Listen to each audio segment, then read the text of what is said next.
সাক্ষ্যর ভুল ভাঙাতে অবশেষে মুখ খুলল মিনু। চৈতির সামনেই সাক্ষ্যকে বলে দিল ঝিল অন্য কাউকে ভালোবাসে না, শুধুমাত্র চৈতি ম্যামের কথাই ও তোমাকে ডিভোর্স দিয়েছে।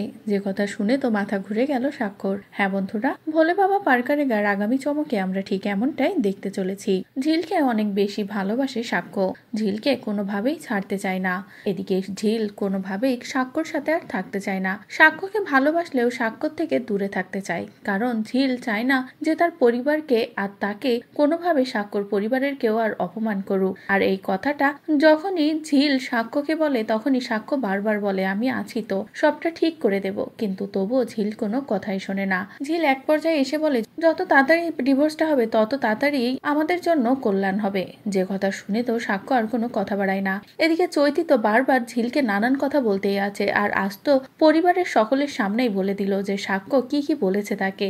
তবে চৈতি যেসব মিথ্যে কথা বলছে সেটা বুঝতে পারলো না ঝিল। এরপরে সাক্ষ্য ঝিলের ডিভোর্সটা হয়ে যায়। এদিকে ডিভোর্সের পরেই ঝিল ভীষণ কষ্ট পায়, যেটা দেখে মিনু সাক্ষ্যর কাছে আসলে সাক্ষ্য বলে ওই তো বললো অন্য কাউকে ভালোবাসে, যার কারণেই তো আমি এই সিদ্ধান্তটা নিলাম, আমি তো ওকে ছাড়তে চাইনি। ঠিক সেই মুহূর্তে সেখানে চৈতিও আসে, যাকে দেখে মিনু বলে না ও অন্য কাউকে ভালোবাসে না, এই চৈতি ম্যামের কথাই ও আপনাকে ছাড়তে বাধ্য হয়েছে। এই ম্যাডামই তো সকলের সামনে বলেছে আপনি নাকি ওনাকে ভালোবাসেন, বিয়ে করবেন, ওনাকে নিয়ে বাইরে চলে যাবেন। যে কথা শুনে তো সাক্ষ্য পুরো অবাক হয়ে যায়। তো বন্ধুরা, এবার যদি সত্যি এমনটা হয়, মিনু সকলের সামনে সত্যটা বলে দেয়, সাক্ষ্যর ভুল ভাঙায়, তাহলে সেটা দেখতে তোমাদের ঠিক কেমন লাগবে কমেন্ট করে জানাও। পরবর্তী আপডেট পেতে চ্যানেলটি সাবস্ক্রাইব করো।